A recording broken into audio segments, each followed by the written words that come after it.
Wir wechseln das Thema. Soll Israel am Song Contest teilnehmen oder nicht? Die Frage spaltet Europa. Große Länder wie Spanien haben sich für einen Boykott ausgesprochen. Österreich und Deutschland wiederum wollen Israel unbedingt mit dabei haben. Die Debatte wird immer heftiger geführt. Je brutaler das Land im Gazastreifen vorgeht, desto lauter werden die Boykottaufrufe. Längst ist nicht mehr nur der Song Contest betroffen. Israelische Künstler sollen von Filmfestivals und Konzerthäusern ausgeschlossen werden und Pro-Palästina-Aktivisten stürmen Veranstaltungen wie zum Beispiel die Eröffnung der Salzburger Festspiele. Was ist davon zu halten? Das bespreche ich gleich mit Eva Menasse. Die österreichische Schriftstellerin hat sich zuletzt pointiert zu den Boykottaufrufen geäußert. Harald Wilde fasst die Debatte zusammen. Der Eurovision Song Contest wurde gegründet, um Europa nach dem Krieg durch kulturellen Austausch zu einen. Im November soll jetzt erstmals in der Geschichte des Bewerbs über den Ausschluss eines Landes, nämlich Israels, abgestimmt werden. Die Niederlande, Irland und Spanien haben gedroht, den ESC in Wien zu boykottieren, sollte Israel dabei sein.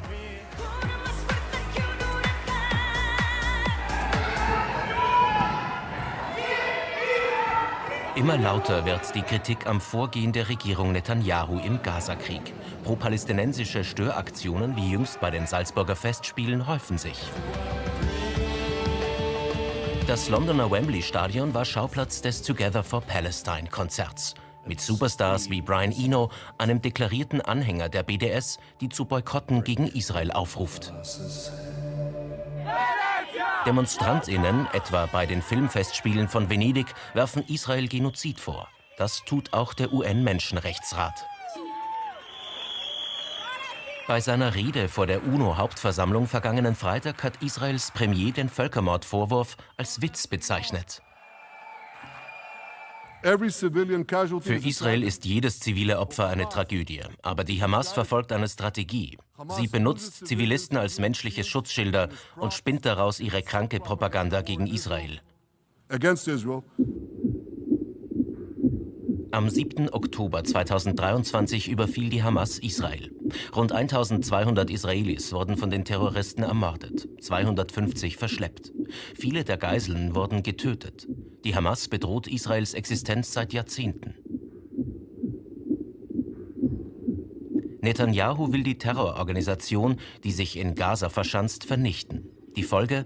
Zehntausende Tote unter der palästinensischen Zivilbevölkerung, Hunderttausende Menschen auf der Flucht. Den Krieg in Gaza verurteilen viele Israelis. Regelmäßig wird gegen die Regierung Netanyahu demonstriert. Gleichzeitig ist der Antisemitismus stark gestiegen.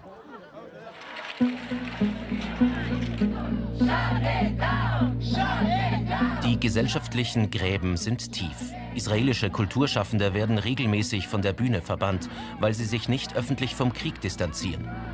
Bei der Kunstbiennale in Venedig demonstrierte die sogenannte Art Not Genocide Alliance 2024 für die Schließung des israelischen Pavillons. Mit Erfolg.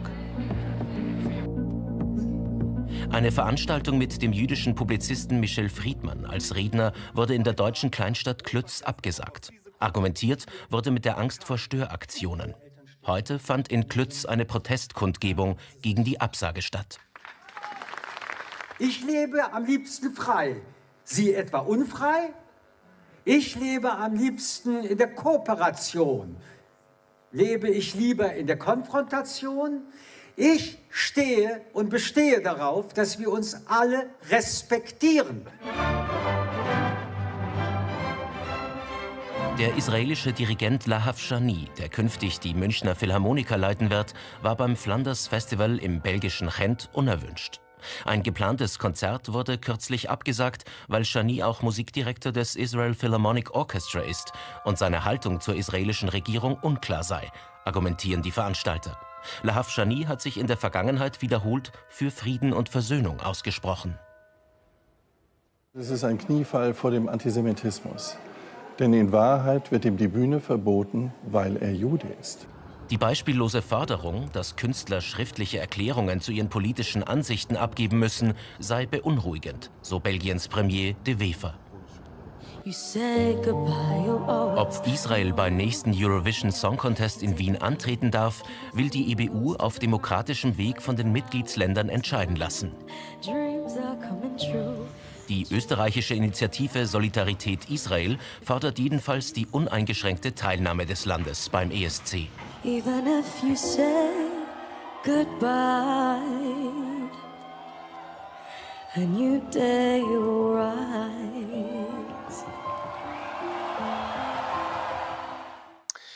Der Krieg im Gazastreifen spaltet die Welt. Was bedeutet das für die Kultur? Darüber spreche ich jetzt mit der Schriftstellerin Eva Menasse. Sie hat vor kurzem die Dachsteintage mit einer Rede zum Thema Kulturboykott eröffnet. Und im November erhält sie den Ehrenpreis des österreichischen Buchhandels für Toleranz in Denken und Handeln. Menasse lebt seit Jahren in Berlin. Von dort ist sie mir jetzt zugeschaltet. Guten Abend. Guten Abend, Herr Schneeberger. Frau Menasse, die Diskussion rund um israelische Künstler, die wird sehr heftig geführt. Wie bewerten denn Sie die Kontroverse? Diese Kontroverse ist unausgewogen, denn bevor es große Diskussionen um israelische Künstler gegeben hat, wurden sehr viele Künstler in Deutschland, ich kann vor allem über Deutschland sprechen, ausgeladen. Es wurden ihnen Preise aberkannt, sie durften Reden nicht halten, sie wurden aus Anthologien gestrichen. Und in all diesen Fällen, also eine ganze Serie von Fällen seit weit über 2 Jahren, handelt es sich immer um Kritiker der israelischen Vorgangsweise im Gazastreifen. Das heißt, es ist jetzt plötzlich ein großes Geschrei, weil es sich gegen israelische Künstler aus der anderen Perspektive handelt. Aber man muss hier leider das ganze Bild sehen. Ich sage immer, ich bin gegen Kulturboykott, weil ich ihn für dumm und wirkungslos halte. Aber wir haben hier nicht das ganze Bild, wenn wir jetzt nur über die Fälle Shani und so weiter sprechen. Sie haben vor kurzem in einem Ö1-Interview gesagt, dass Sie Wirtschaftssanktionen ganz generell für ein legitimes Mittel halten. Künstlerboykotte aber, wie Sie jetzt gesagt haben, ablehnen. Warum und worin besteht eigentlich der Unterschied? Der Unterschied ist ganz klar, dass sich auf Wirtschaftssanktionen Länder gemeinsam in politischen Vorgehensweisen einigen. Das sind sozusagen überlegte, geplante politische Vorgänge. Kulturboykotte sind immer zufällig, hysterisch und letztlich wirkungslos. Das eine Festival lädt aus, das andere lädt ein, eine Gruppe macht einen Shitstorm, daraufhin wird jemandem ein Preis aberkannt. Das sind keine Initiativen, die sozusagen berechenbar sind. Die Wirtschaftsboykotte tun den jeweiligen betroffenen Ländern, denken Sie an Südafrika damals, auch viel mehr weh.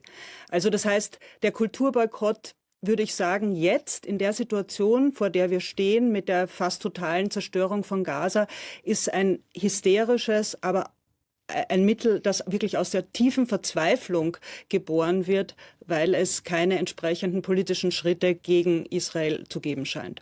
Die Boykottforderungen betreffen aber nicht nur einzelne Künstler, wie Sie es jetzt beschrieben haben, sondern auch die Veranstalter, Kulturveranstalter, wie zum Beispiel die Filmfestspiele in Venedig oder die Kunstbiennale in Venedig. Wie sollen denn Kulturveranstalter mit dem Druck umgehen, der auf sie ausgeübt wird? Kulturveranstalter müssen dem Druck widerstehen.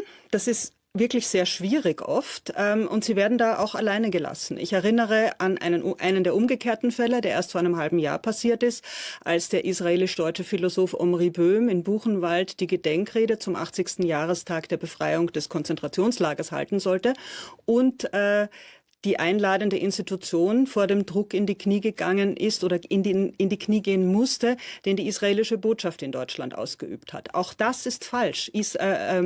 Omri Böhm hätte natürlich sprechen müssen und genauso verhält es sich umgekehrt mit den anderen Versuchen, Künstler zu canceln. Nach dem Ukraine-Krieg hat man sehr schnell von berühmten Künstlern gefordert, sich von Putin zu distanzieren. Und wer das gemacht hat, durfte weiter auftreten. Wer das nicht gemacht hat, wie zum Beispiel Valery Gergiev, der Dirigent, der darf auch bis heute nicht mehr auftreten. Gibt es für Sie da ein Wertesystem, wo das zulässig ist? Ist das auch für Israel eine Option? Ich halte das alles für falsch. Ich glaube, dass wir auch mit unangenehmen Meinungen umgehen müssen, genauso wie mit Künstlern, die singen oder dirigieren und die unserer Meinung nach die politisch falsche Überzeugung haben. Ich glaube, wir müssen mehr zulassen, wir müssen mehr Grenzen, kleine Grenzen überschreiten lassen, damit sich die Sache dann nicht so vergiftet aufheizt, wie sie das jetzt im Moment pro Israel gegen Israel tut. Beim Song Contest versucht die veranstaltende EBU, also der Zusammenschluss der europäischen öffentlichen rechtlichen Fernsehanstalten, jetzt ein bisschen die Flucht nach vorne, hat man den Eindruck. Die Fernsehanstalten sollen Anfang November darüber entscheiden, in einer geheimen Abstimmung, ob Israel teilnehmen soll oder nicht. Was halten Sie von dieser Idee? Das ist wahrscheinlich auch ein probates Mittel oder eines, um aus einer total verfahrenen Situation auszusteigen.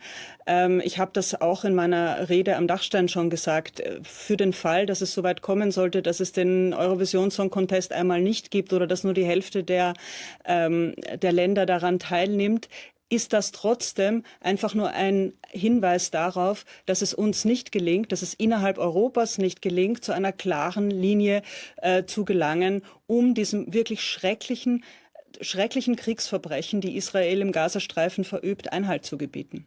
Das ist ein Mittel der Verzweiflung. Angenommen, Israel würde tatsächlich ausgeschlossen werden, nach der Sinnhaftigkeit gefragt, würde dieses Signal Premier Netanyahu ernst nehmen müssen? Ja, natürlich nicht. Das sage ich doch. Wenn wir die ganze Energie, die wir mit diesen Dingen verbringen, mit diesen Ablenkungen, Kulturboykott, ja, nein, die Sendezeit, die wir jetzt hier beide sozusagen zu diesem Thema verplaudern, wenn wir diese Energie richten würden auf eine politische Lösung dieses Krieges dort und dieses unendlichen Leidens der Zivilbevölkerung im Gazastreifen, dann wäre der Welt weitaus mehr geholfen. Spielen bei den Boykottaufrufen gegenüber Israel spielt da auch Antisemitismus eine Rolle? Der deutsche Kulturminister Wolfram Weimer hat das in der Diskussion so angedeutet.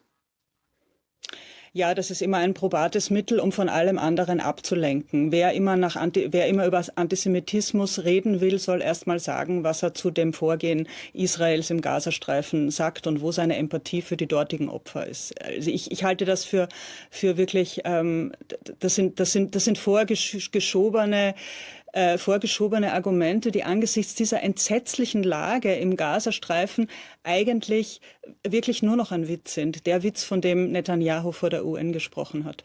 Sie haben es zum Eingang des Gesprächs gesagt, wer Israel kritisiert, wird angegriffen, wer aus Israel kommt, wird angegriffen. Es ist eine sehr schwere Frage, aber was ist zulässige Kritik am Staat Israel und wo beginnt Antisemitismus? Antisemitismus beginnt dort, wo wegen des Vorgehens Israels zum Beispiel Juden irgendwo auf der Welt angegriffen werden, weil sie Juden sind, wo Synagogen beschmiert werden, also wo man pars pro toto Juden dafür verantwortlich macht, was Israel im Gazastreifen, und ich sage es nochmal ganz bewusst, verbricht. Aber man muss diese Regierung, diese katastrophale Regierung mit ihrer katastrophalen Vorgangsweise wirklich ganz stark kritisieren, weil das ein Ende haben muss, was da passiert.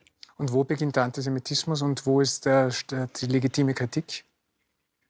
Avi Primor, der langjährige Botschafter Israels in Deutschland, hat schon vor einiger Zeit sehr deutlich gesagt, er sieht kein großes Ansteigen von Antisemitismus, er sieht ein sehr großes Ansteigen von Verzweiflung und Kritik an der israelischen Politik im Gazastreifen, an dieser Vernichtung aller Lebensmöglichkeiten der Menschen im Gazastreifen. Eva Menasse, herzlichen Dank. Der Antisemitismus ist, ja. Ja, bitte. Ich danke Ihnen. Bitte, gerne, führen wir den Gedanken noch zu Ende. Ich habe ihn jetzt ehrlich gesagt verloren, weil wir uns ins Wort gefallen sind. Es tut mir leid. Eva Menasse, dann herzlichen Dank für das Interview und danke für die Zeit. Danke Ihnen.